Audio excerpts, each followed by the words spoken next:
तो hello guys, कैसे हैं आप सभी लोग। होप तो सब बहुत अच्छे होंगे और जो अच्छे नहीं है इस वीडियो को देखने के बाद में डेफिनेटली अच्छे हो जाएंगे। आज हम डिस्कस करने वाले हैं कि अपने एक्स पार्टनर की यादों से बाहर कैसे आए।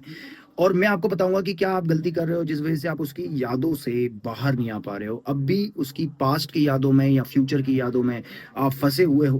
कहीं ना कहीं आप अगर ये सोचते हो कि ऐसा कैसे हो गया, ये कैसे हो सकता है, तो इस पे भी बात करेंगे। अगर आपको ऐसा लगता है कि यार वो इंसान जो है वो किसी और के साथ होगा, वो कुछ कर रहा होगा उसके साथ में वही सारी चीजें जो मेरे साथ करता था, या जो भी एक्स वाई आपको फ्यूचर की या तो पास्ट की, आप उसको भूल नहीं पा रहे हैं, बहुत ज्यादा आपको याद आ रही है, तो आज के इस वीडियो में मैं आपको यही बताने वाला हूँ कि क्या आपको करना है, क्या गलती आपको नहीं करना है।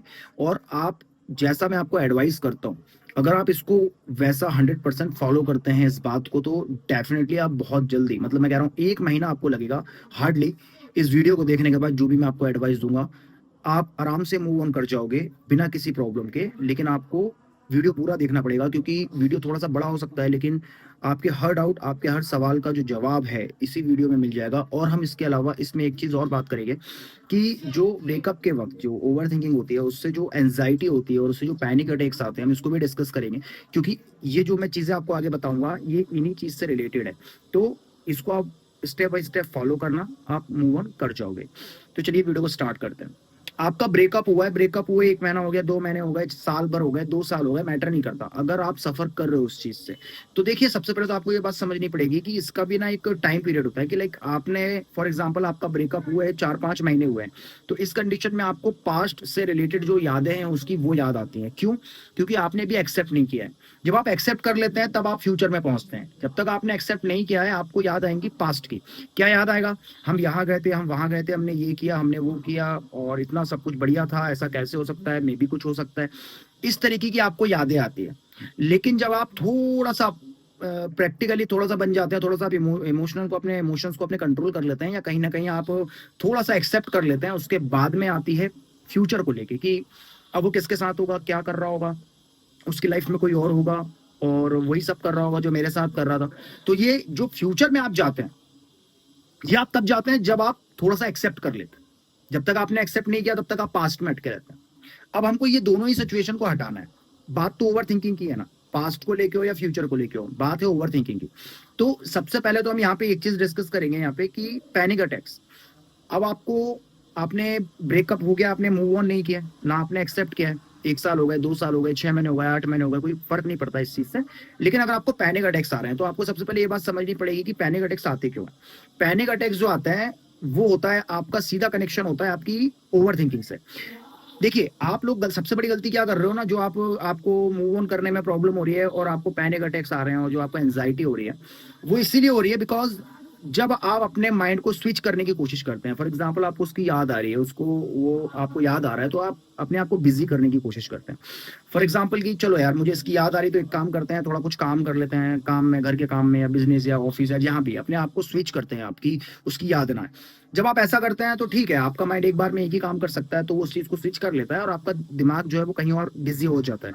लेकिन जब आप रात में सो जाते हो तो ज्यादातर आप देखेंगे जो पैनिक अटैक की सिचुएशन आती है, ज्यादातर वो आती है सोने के बाद। सोने के बाद आप बेड में जाते हो तब आपको होगी पैनिक पैनिक अटैक्स आएंगे, या तो अचानक से नींद खुलेगी आपकी और उसके बाद आएंगे। क्योंकि इस टाइम पे जो आपका माइंड होता है ना, बिजी नहीं होता है, रिलैक्स होता है। तो आपको अगर उस टाइम पे अगर थॉट आते हैं तो वो कंट्रोल नहीं होते, क्योंकि दिन भर से आप उन्हें कंट्रोल कर रहे थे, रात में जब उनको इस तरीके की सिचुएशन मिलती है माइंड को कि आप बिल्कुल बिजी हैं, आप बिल्कुल फ्री हैं, आप कुछ नहीं कर रहे हैं, तब वो आपको इतने फास्ट वो थॉट्स आते हैं, रॉकेट के स्पीड से आते हैं, और आपको, उसको हम कहते हैं, जब जब जो आपके थॉट है, जो आपके ओवर थिंकिंग है, जो आपके दिमाग में चल रही चीज एकदम फास्ट वे में आती है ना, जिसको आप कंट्रोल नहीं कर सकते क्योंकि दिन भर से कर रहे थे, तो उसको हम कहते हैं पैनिक अटैक्स। उसमें हमारी हार्ट रेट, पैनिक अटैक्स भी कई टाइप के होते हैं। उसमें पहले तो नॉर्मली बहुत ज्यादा घबराहट होती है, हार्ट रेट बढ़ जाती है नॉर्मली।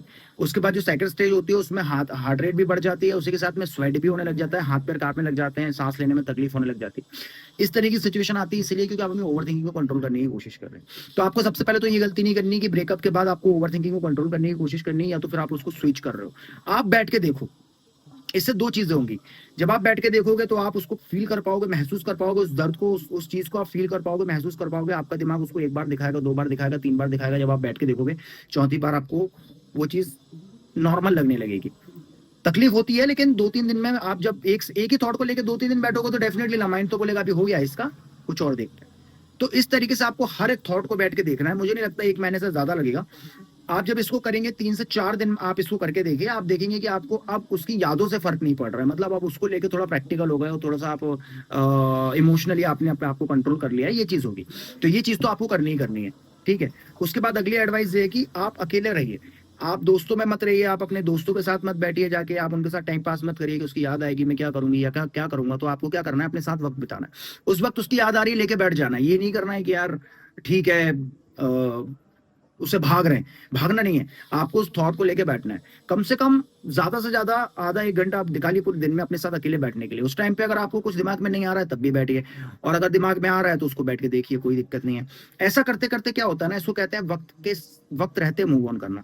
और इसमें क्या होगा, जब भी आप रोगे बैठ के ये चीजें होंगी ना, तो आप इससे सीखोगे, आप इससे मजबूत बनोगे कि यार ऐसा भी होता है, मेरे साथ ये भी हुआ। तो आप ये चीज करिए, आप देखेंगे डेफिनेटली आपका 200% मूव ऑन हो जाएगा, जो एडवाइस मैंने दी है। आगे हम और भी वीडियो लेकर आएंगे मूव ऑन कैसे करते हैं। तो फर्स्ट स्टेप है कि एक्सेप्ट कैसे करना है इमोशनल लेवल पे। जब आप एक्सेप्ट कर लेंगे, आपको ओवर थिंकिंग खत्म हो जाएगी। ओवर थिंकिंग को आप कंट्रोल करने की कोशिश नहीं करोगे, देखोगे तो आपकी पैनिक अटैक्स और एंजाइटी की प्रॉब्लम खत्म हो जाएगी। लेकिन इसके अलावा बहुत सारी चीजें और भी होती है जो मैं आपके लिए लेकर आता रहूंगा मूव ऑन से रिलेटेड।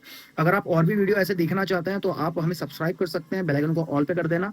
सब्सक्राइब करके इससे होगा क्या, जब भी हम कोई नई वीडियो बनाएंगे इसकी नोटिफिकेशन सबसे पहले आप लोगों को मिलेगी। और मुझसे डेली कनेक्ट रहने के लिए मेरे इंस्टाग्राम को फॉलो कर लीजिए। Thank you for watching. प्यार और सपोर्ट बना रखिए, ख्याल रखिए अपना। Thank you.